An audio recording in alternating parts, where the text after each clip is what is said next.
जब भारत सैकड़ों छोटे छोटे राज्यों में बंटा हुआ था, तब का एक विहंगम दृश्य था।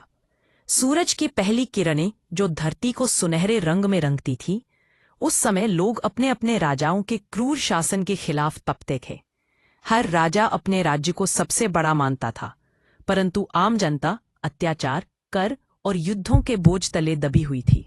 मगध के राजा धनानंद की छवि को देखिए, एक लालची और अत्याचारी शासक, जिसकी नीतियों ने जनता के दिलों में विद्रोह का क्षोभ भर दिया था।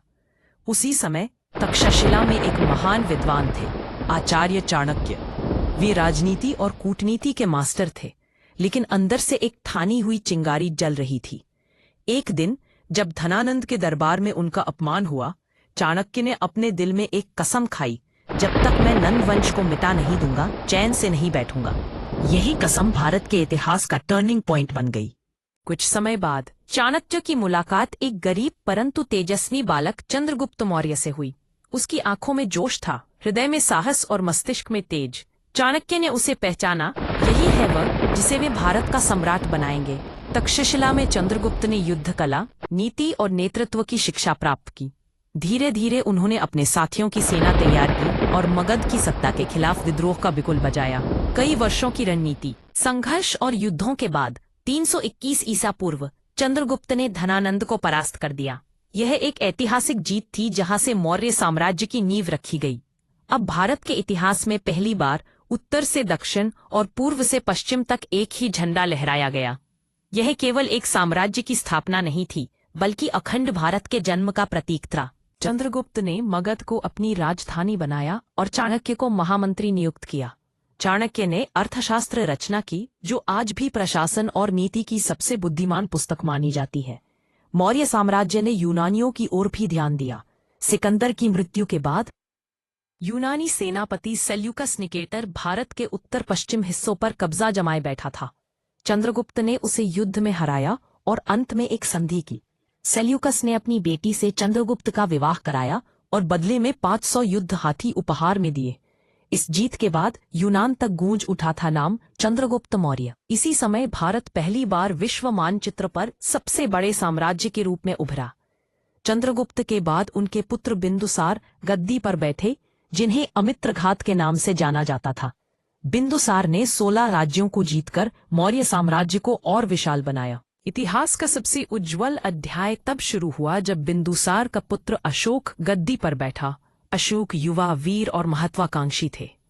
प्रारंभिक काल में उन्होंने कई युद्ध जीते, लेकिन कलिंग युद्ध ने उनकी आत्मा को हमेशा के लिए बदल दिया।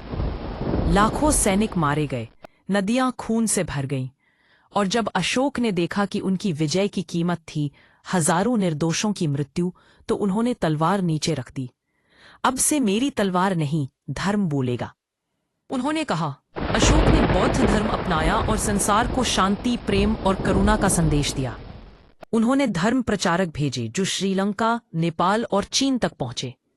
उनके बनवाए हुए अशोक स्तंभ और बौद्ध स्तूप आज भी हमारे इतिहास की शान है। अशोक ने कहा, राजा का धर्म है प्रजा की सेवा, न कि केवल शासन। उनके शासन में कोई भूखा नहीं सोता था, कोई अन्याय से नहीं मरता था।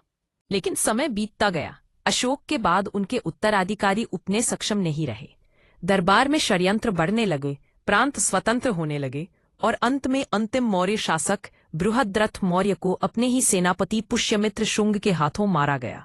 185 ईसा पूर्व मौर्य साम्राज्य का अंत हो गया। भारत का सबसे महान साम्राज्य ढह गया, परंतु उसकी गूंज आज भी सुनाई देती है। मौर्य वंश ने हमें 3 सबसे बड़ी सीख दी। पहली, नीति से किसी भी सत्ता को गिराया जा सकता है, चाणक्य से। दूसरी, साहस से पूरा राष्ट्र खड़ा किया जा सकता है, चंद्रगुप्त से। और तीसरी, करुणा से पूरी दुनिया जीती जा सकती है, अशोक से। मौर्य वंश सिर्फ एक इतिहास नहीं, बल्कि भारत की आत्मा है। एक ऐसी गाथा जिसने हमें सिखाया, सत्ता बदलती है पर विचार अमर रहते हैं।